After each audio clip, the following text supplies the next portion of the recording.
Good morning, नमस्ते, सुप्रभात बच्चों। हिंदी व्याकरण की कक्षा में मैं विवेक मिश्रा एक बार फिर से आप सभी का स्वागत करता हूं। और आज हम व्याकरण संबोध के अंतर्गत पाठ 17 पढ़ेंगे। पाठ 17 का नाम है वाच्य, वॉइस। जी हाँ, व्याकरण में वाच्य क्रिया के उस रूपांतर को कहते हैं जिससे यह जाना जाए कि क्रिया द्वारा किए गए विधान का विषय कर्ता है, कर्म है या भाव है।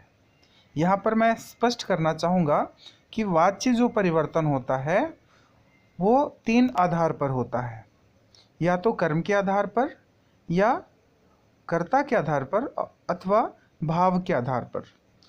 तो वाच्य परिवर्तन इन्हीं 3 आधारों पर होता है। इसे जानने से पहले हम आपको यहाँ पर बताना चाहेंगे वाच्य की परिभाषा। वाच्य की परिभाषा क्या होती है कि क्रिया के जिस रूप से यह पता चले कि क्रिया कर्ता, कर्म या भाव में से किसके अनुसार हुई है। क्रिया के जिस रूप से यह पता चले कि क्रिया कर्ता, कर्म या भाव में से किसके अनुसार हुई है, उसे वाच्य कहते हैं। कर्ता और कर्म कारक क्रिया के सबसे अधिक निकट होते हैं। कर्ता या कर्म कारक क्रिया के सबसे अधिक निकट होते हैं। क्रिया की गति कभी कर्ता के अनुसार होती है और कभी कर्म के अनुसार। कभी कभी क्रिया की गति भाव के अनुसार भी होती है। यही गति वाच्य कहलाती है। और स्पष्ट करते हुए मैं यहाँ पर आपको बताना चाहूँगा कि एक ही वाक्य को हम अलग अलग प्रकार से बोल सकते हैं, लिख सकते हैं। जैसे मोहन पत्र लिखता है, या मोहन के द्वारा पत्र लिखा जाता है, या पत्र मोहन के द्वारा लिखा जाता है। तो इस तरह से ये जो वाक्य में शब्दों का परिवर्तन हुआ है, कहीं पर कर्म की प्रधानता है, कहीं पर कर्ता की प्रधानता है, इन्हीं सभी परिवर्तनों को वाच्य कहते हैं। आइए आगे बढ़ते हैं। वाच्य के भेद के बारे में बताते हैं आपको कि वाच्य के 3 भेद होते हैं। वाच्य के 3 भेद होते हैं: कर्तृवाच्य, कर्मवाच्य और भाववाच्य। और इन्हीं तीनों भेदों पर आधारित यह वाच्य है। आइए सबसे पहले हम यहाँ पर जानेंगे कर्तृवाच्य के बारे में। तो कर्तृवाच्य के बारे में यहाँ पर बताते हुए लिखा गया है कि जिस वाच्य में कर्ता वाच्य के उद्देश्य के रूप में विद्यमान हो।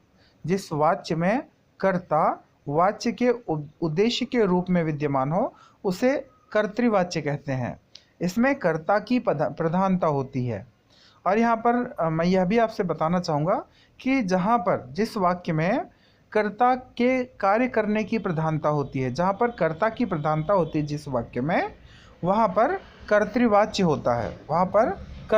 होता है। उदाहरण के तौर पर यहाँ पर मैं आपको बताना चाहूँगा, जैसे सचिन जहाज चलाएगा, लड़कियाँ डांडिया खेल रही हैं, हरजीत ग्रंथ पढ़ती थी, माली बाग में पौधे लगाएगा। तो यहाँ पर ये सभी जो कार्य हो रहे हैं, इन्हें कोई न कोई कर रहा है। हाँ, कर्ता प्रधान वाक्य हैं ये, इसलिए यहाँ पर कर्तृवाच्य होगा। इसी के बारे में बताते हुए यहाँ पर लिखा गया है कि उपर्युक्त वाक्यों में क्रिया का लिंग और वचन संबंधित कर्ता के लिंग के अनुसार है। यहाँ पर बताया गया है कि क्रिया का लिंग वचन संबंधित कर्ता के लिंग के अनुसार है। जैसे चलाया क्रिया के लिंग वचन सचिन के अनुसार है, खेल रही है के लिंग वचन लड़कियों के अनुसार है, पढ़ती थी क्रिया के लिंग वचन हरजीत के अनुसार, तथा लगाया क्रिया के लिंग वचन माली के अनुसार हैं। अतः ये कर्तृवाच्य की क्रियाएं हैं। बात करेंगे यहाँ पर कर्तृवाच्य में सकर्मक और अकर्मक दोनों प्रकार की क्रियाओं का प्रयोग होता है। जैसे भाई आ रहा है, सकर्मक क्रिया है यहाँ पर, और भाई आ रहा है, तो भाई जो है वह यहाँ पर कर्ता है। पिताजी सो रहे हैं, ये अकर्मक है, और यहाँ पर भी यह कर्तृवाच्य है। मोहन ने पुस्तक पढ़ी, सकर्मक और कर्तृवाच्य। लड़का बोझ उठा रहा है, सकर्मक है, और यह भी कर्तृवाच्य है। ठीक है। आइए अब आगे बात करेंगे हम यहाँ पर कर्मवाच्य की। तो कर्मवाच्य के बारे में बताया गया है कि जिस वाक्य में कर्म ही प्रधान हो और कर्म ही वाक्य का उद्देश्य हो जाता है वह कर्मवाच्य कहलाता है। इस वाच्य में क्रिया का लिंग और वचन सदा कर्म के अनुसार होता है। कर्तृवाच्य में कर्ता के अनुसार था और कर्मवाच्य में कर्म के अनुसार है। जैसे लड़कियों द्वारा गीत गाए जा रहे हैं, मेरे द्वारा कहानी सुनाई जा रही है, माली द्वारा फूल चुने जाते हैं, रोटी मोहन से खाई जाती है। यहाँ पर कर्म की प्रधानता को दिखाते हुए यह वाक्य लिखे गए हैं, इसलिए यहाँ पर कर्मवाच्य होगा। इसी के बारे में विश्लेषण करते हुए बताया गया है कि उपर्युक्त वाक्यों में क्रिया का लिंग, वचन और पुरुष कर्म के अनुसार हैं। गाए जा रहे हैं, सुनाई जा रही है, चुने जाते हैं, खाई जाती हैं। क्रियाएं क्रमशः गीत, कहानी, फूल तथा रोटी कर्म के अनुसार हैं, अतः ये कर्मवाच्य हैं। कर्मवाच्य में मुख्य क्रिया सकर्मक होती है। जैसे प्रभा के द्वारा नृत्य नहीं किया जाता है, ताई जी के द्वारा दरवाज़ा खोला गया। यहाँ पर सकर्मक क्रियाओं के उदाहरण के माध्यम से कर्मवाच्य को स्पष्ट किया गया है। आइए बात करेंगे अब हम यहाँ पर भाववाच्य की। तो वाक्य में जिस रूप से यह पता चले कि वाक्य का उद्देश्य कर्ता या कर्म नहीं अपितु भाव है, वह भाववाच्य कहलाता है।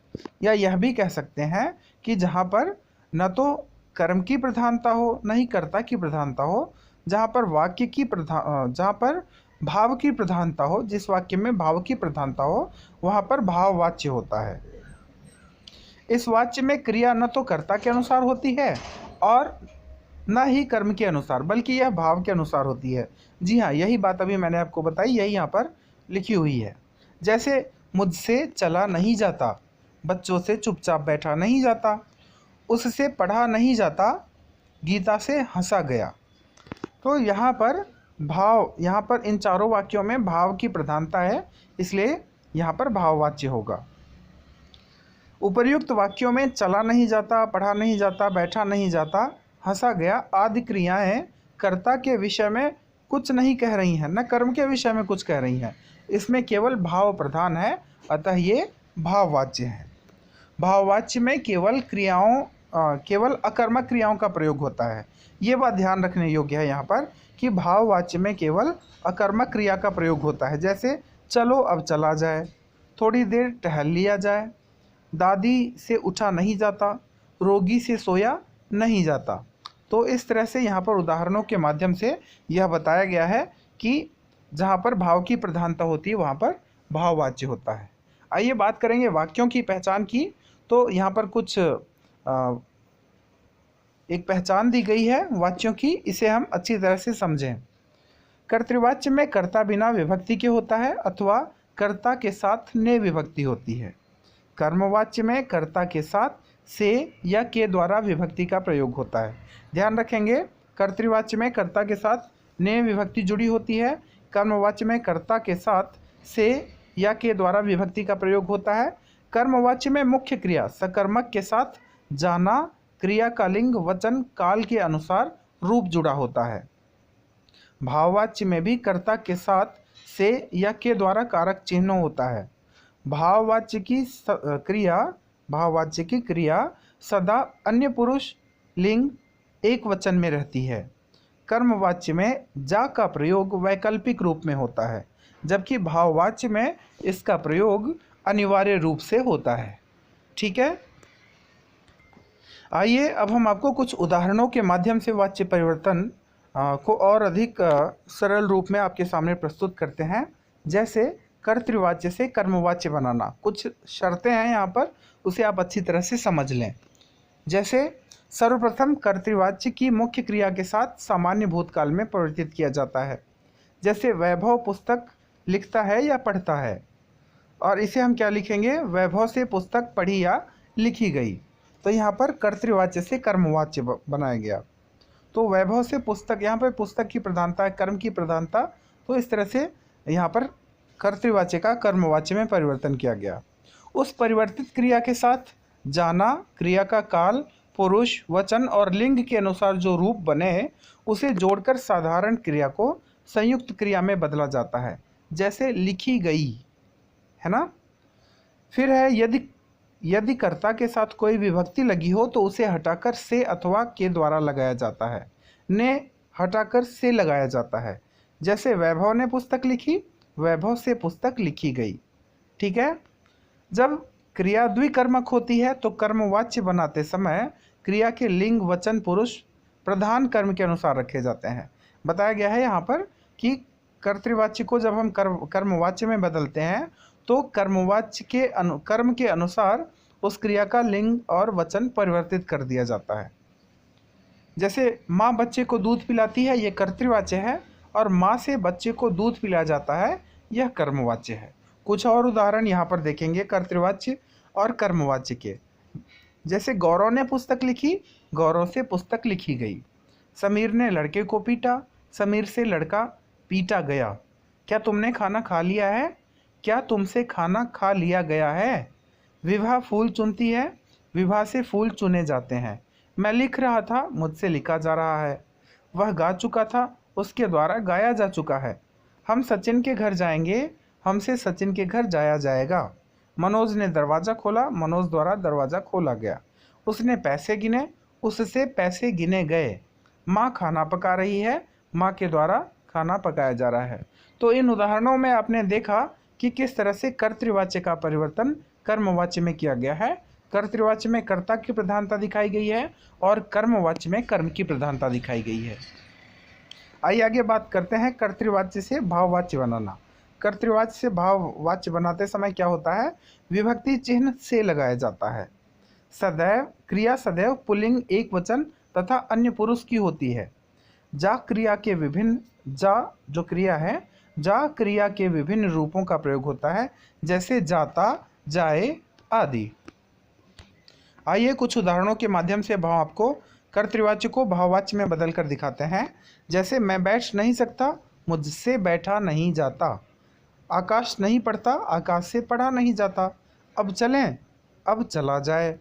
मैं इस गर्मी में नहीं सो सकता, मैं इस गर्मी में नहीं सो सकता। इसको इस प्रकार से भाववाच्य में परिवर्तित करेंगे, मुझसे इस गर्मी में सोया नहीं जा सकता। माला पढ़ने नहीं जाएगी, माला से पढ़ने नहीं जाया जाएगा। बालक नहीं दौड़ता, बालक से दौड़ा नहीं जाता। मैं नहीं खाऊंगा, मुझसे खाया नहीं जाएगा। तो इस तरह से कर्तृवाच्य को भाववाच्य में यहाँ पर बदलकर परिवर्तित करके दिखाया गया है। आइए बात करते हैं कर्मवाच्य से कर्तृवाच्य बनाना। कर्मवाच्य अगर है और उसे अगर हमें कर्तृवाच्य में बनाना है, जहाँ पर कर्म की प्रधानता हो, उसे हटा करके कर्ता की प्रधानता को किस तरह से हम प्रदर्शित करेंगे, यहाँ पर क्या होगा, कैसे होगा, आइए इन बातों पर चर्चा करते हैं। से के द्वारा विभक्ति चिन्ह को हटाकर उसके स्थान पर ने विभक्ति लगा दें तो कर्ता की प्रधानता हो जाएगी।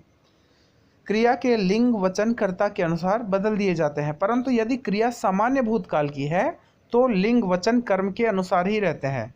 जैसे राम से पढ़ा गया, राम ने पढ़ा। कुछ उदाहरण और देखेंगे यहाँ पर कर्मवाच्य से कर्तृवाच्य में बदलने के। छात्रा द्वारा पुस्तक पढ़ी गई, छात्रा ने पुस्तक पढ़ी। दादी द्वारा कहानी सुनाई जाती थी, दादी कहानी सुनाती थी। आज हमें व्याकरण पढ़ाया गया, आज हमने व्याकरण पढ़ा। आशीष से खाना खाया गया, आशीष ने खाना खाया। पुलिस द्वारा चोर को पकड़ा गया, पुलिस ने चोर को पकड़ा। लड़की से फूल तोड़े जा रहे हैं, लड़की फूल तोड़ रही है। राम के द्वारा रावण मारा गया, राम ने रावण को मारा। तो यहाँ पर आपने उदाहरण देखा कि किस तरह से कर्मवाच्य को कर्तृवाच्य में परिवर्तित किया गया है। आइए बात करेंगे अब यहाँ पर भाववाच्य से कर्तृवाच्य बनाना।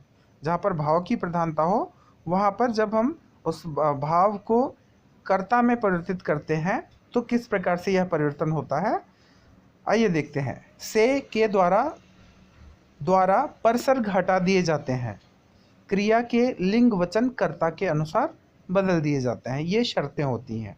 आइए कुछ उदाहरण के माध्यम से देखते हैं। रजनी से सुबह उठा नहीं जाता, रजनी सुबह नहीं उठ सकती, या रजनी सुबह उठ नहीं सकती। रोगी से बैठा नहीं जाता, रोगी बैठ नहीं सकता। आओ ज़रा टहला जाए, आओ ज़रा टहल लें। आओ अब दौड़ा जाए, आओ अब दौड़ें। तुम्हारे द्वारा चुप रहा जाएगा, तुम चुप रहो। मुझसे दौड़ा न जा सकेगा, मुझसे दौड़ा न जा सका, मैं दौड़ नहीं सका। बच्चों से चुप नहीं रहा जाता, बच्चे चुप नहीं रहते। तो यहाँ पर आपने देखा कि किस प्रकार से भाववाच्य का परिवर्तन कर्तृवाच्य में हुआ है। इससे पहले आपने कर्मवाच्य को कर्तृवाच्य में परिवर्तित करके देखा, और इससे ऊपर आपने देखा कि किस प्रकार कर्तृवाच्य को भाववाच्य में बदला गया। तो आशा करता हूँ कि ये जो वाच्य परिवर्तन के नियम थे, ये आपको बहुत अच्छी तरह से समझ में आए होंगे, और आप इसे और अच्छी तरह से बेहतर तरीके से जानने के लिए आपको पुस्तक को पढ़ना है, और साथ साथ जो आपकी लाइव क्लासेस होती हैं इसे भी आप रेगुलर नियमित रूप से ज्वाइन करके अटेंड करके आप और अधिक जानकारी प्राप्त कर सकते हैं। धन्यवाद। आपका दिन शुभ और मंगलमय हो।